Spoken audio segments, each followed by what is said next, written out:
Hey guys, welcome back to another video. I'm so glad you guys could be here. Today, I will be reading some Reddit stories, specifically love stories, while we play on our Minecraft server. Before I get started, can I get a quick vibe check? How are you guys today? Hopefully, you guys are doing just fine. And if you aren't having the best of days, well, hopefully I could change that. In the last episode, we basically spent half the episode trying to find this buried treasure. Thankfully, we find it in this episode, actually like almost instantaneously. Throughout the episode, I loot the village, I even go to the mines for the first time, something I haven't done throughout the first 3 episodes, which is kind of ridiculous to say, that I didn't go mining the first hour of Minecraft. Anyways, if you do want to follow along, the Reddit story that the Reddit thread that I'll be following is titled Reddit, What's Your Love Story? And it's from 8 years ago, so these are pretty old love stories. So hopefully we could reminisce about them. Yeah, so let's get started. The first reply says, "We have been friends since we were like 6. Played Pokemon games together and played pretend as our favorite video game characters with our other friends from school. We are still pals all through grade school and middle school and even into high school, despite different high schools. I was constantly at his house. We were the best of friends. We even started playing Smash competitively together. We were so inseparable. Our friends would joke about, 'Wow, just date already,' and we'd laugh it off like, 'Haha, no, we are just really good friends, ha ha ha ha.' At some point, I started liking him as more than a friend. I was so confused because, oh man, I don't want to ruin our friendship. I don't even know how to tell him. Does he like me? Being a 16, 17-year-old girl was a confusing time. I eventually confide in a friend of ours, who makes it his mission to get us together. After some hilarious failed attempts, and it says in brackets, 'Do not drive after wisdom teeth surgery, dude. WTF.' He dragged me out of my house without shoes after school one day and took me to my crush's house, and then he left me there, without my car, or shoes, or wallet, or anything. We spent the day as usual, playing games, going to Dairy Queen, and grabbing ice cream, hanging out. Then I somehow got the nerve to let him know how I felt right before he had to take me home. We've been dating for almost 8 years now. We are talking about moving in together when he finishes up paramedic school. He's still my best friend, so it works out pretty well, haha." Yeah, so this is the friends to lover trope that some people go through. And honestly, I would like to talk about this friend. This friend is a W man's good, the best wingman in the world. Sometimes all you need is just that little push, and that's what this third party did. He just left you at this guy's house with no plan. It was a spontaneous kind of thing, and it kind of gave you that confidence, that push to confess, and look what happened. Now, I will say this is a happy ending story, but not a lot of stories go like this, or some stories don't go like this. Like, sometimes people are just better off as friends, and that's the part that's kind of difficult for people. Some people just think that they're better off as friends, but they might be better off as lovers, or vice versa. So honestly, it's really this thing where it's just trial and error. You only live once, so you gotta do things that you want to do in life. I'm happy for this hop, really. Let's read some of the replies. One person says, "Your third friend may have been the one to drag you out, but you did the dirty work of confessing your feelings. Great story and good luck." Hopefully, I'm not sure if when she said he's still my best friend, I'm not sure if she meant by her partner or if she meant by a third person or like the third party. Hopefully she is still friends with the third person. But at the same time, hopefully she doesn't feel um like any obligation towards this third person, because this replier is right. She did the hard work. The third party just did like the push, I guess you could say. Another reply says, "What's the story behind do not drive after wisdom teeth surgery? WTF?" And the original poster of the story said, he had been scheming for weeks to get me to tell my boyfriend. He needed to get his wisdom teeth out, and he decided that right then and there, under the influence of some good medication, that today was the day, a Tuesday afternoon. He decided to call me, and he wanted to come over right away. As he was opening the garage, I heard his dad yell, "Hey, no driving, get back in the house." And then while I was pleading with him to get in the house, I heard his dad yell again, "Hey, no, what the hell, you cannot ride a bike right now." Then he had to hang up. And yeah, honestly, this guy really sounds like a good friend. Now, at the current posting date, it's 2025. This was posted 8 years ago, and this happened 8 years ago when posting. So this happened in 2009. Hopefully they're doing fine. Hopefully they're still together. Hopefully all three of them are still friends. So yeah, let's read another reply here.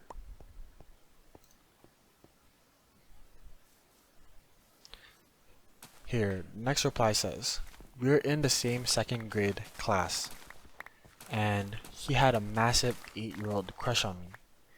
He wrote me a letter professing his love for me, and it slipped under my school box. Another student noticed, gave the note to the teacher, which she proceeded to read out loud and mortified him. 2 years later, in 4th grade, his family moved across the country for his mom's job. Fast forward 8 years, we were 16. He adds me on Facebook and starts messaging me, asking me if I remember him. I had no recollection. He tells me all these stories about us when we were in 2nd grade, and I was totally creeped out. I checked my yearbook, and he did exist, but it didn't jog my memory at all. We kept chatting, and he mentioned that his extended family still lived in my home state, and he came up to visit frequently, suggesting that next time he was in town, we should get together. We did just that, and from then on, we were in a relationship. He lived 1,000 miles from me. We dated for 5.5 years at this distance. We flew to see one another about every 3 years all those years. I then moved closer to him when I graduated school. We moved in together a year later. Upon graduating with my master's, we moved back to our home state. Last fall, we got engaged, and we were married this summer. Oh, and about 2 years in our relationship, our mom found a note in a scrapbook that he had written me in 2nd grade. It was displayed at our wedding. Edit. Here's the note. This is the way my husband tells the story. Some classmates were asking him if he liked me and kind of teasing him about it. I was nearby and listening. He said he didn't like me because he was embarrassed. Later, he regretted saying that and decided to confess his true feelings through this note. It says, "Dear my name. I was too embarrassed to tell you, but I do like you," in non-8-year-old English. I was too embarrassed to tell you, but I do like you. The back says, "To my name from his name." Yeah, so if you didn't get how like it was misspelled, like a lot of words like embarrassed was spelled wrong. But yeah, that's kind of, I might even put the note on the screen if you guys if you guys were a little curious about it. But again, what do I think about this? I think, again, it's beautiful, honestly. Like, this is the beauty in love. Love comes in all shapes and forms. There's no textbook that you could use. There's no guaranteed textbook that will get you a perfect grade in love. That's just not how it works. You know, some people are fine with long distance. Some people are not fine with long distance. Some people are fine reconnecting, 8 years later. Some people, kind of aren't fine with that. They want to meet someone who, they're connecting with right now and can meet right now. You know, me personally, I'm someone who can't do the longest of distance. I could maybe do an hour drive max, in my opinion. Actually, an hour or two max, but that's just me, right? So if I were to apply, what this person was talking about into practice, I probably wouldn't get the same results as them, but maybe one of you guys might even get a better result than them, right? So yeah, that's just like my 2 cents, I guess. Also, it's kind of amazing how like this guy really went through the efforts of, reconnecting. I feel like that's also one of the things that, me and maybe you guys watching should start doing too. Rejection, I always tell myself this in interviews and also like just in general, how I live by. Rejection is not a failure, it's a learning lesson. And I know it might seem cliche, but really, if you put that into practice and if you live your life like that, honestly, like you will learn so much more things in life. You will be open to much more things, opportunities will open up if you just live and learn through rejections, through mistakes. Don't be too hung up on mistakes or rejections. And honestly, life is gonna be beautiful. And this is what this guy did.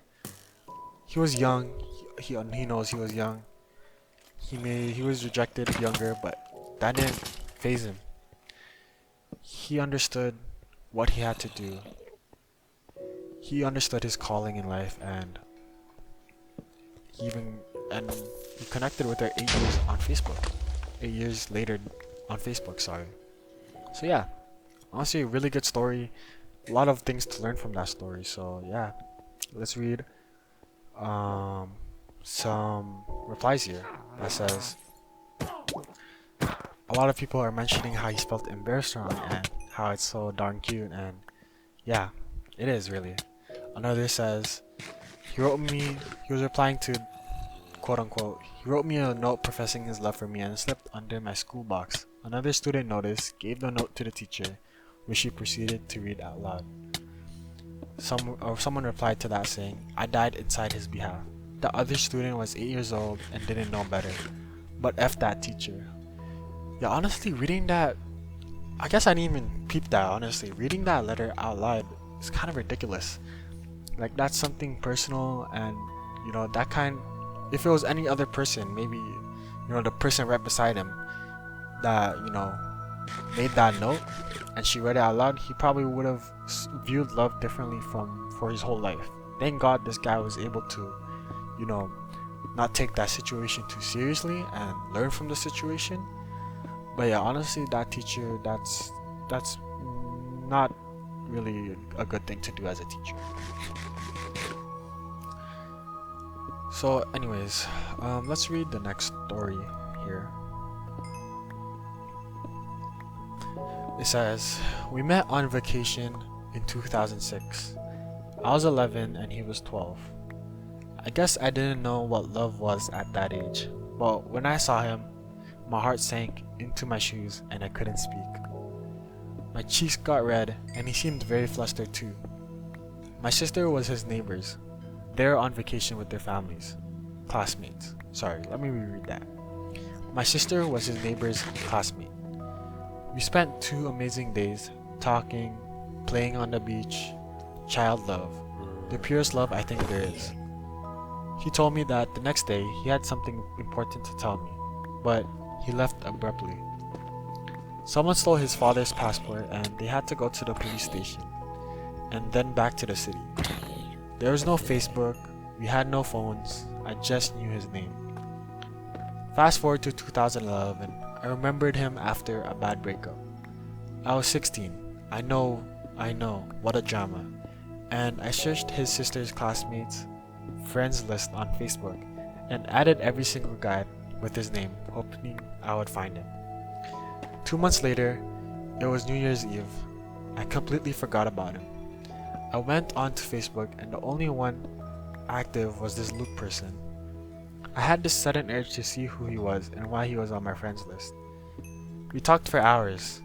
I liked talking to him. And hours later, he told me a story about a girl he met at the beach and how he was supposed to tell her he loved her and that he had to leave because someone stole his dad's passport. I was so shocked. I told him that was me.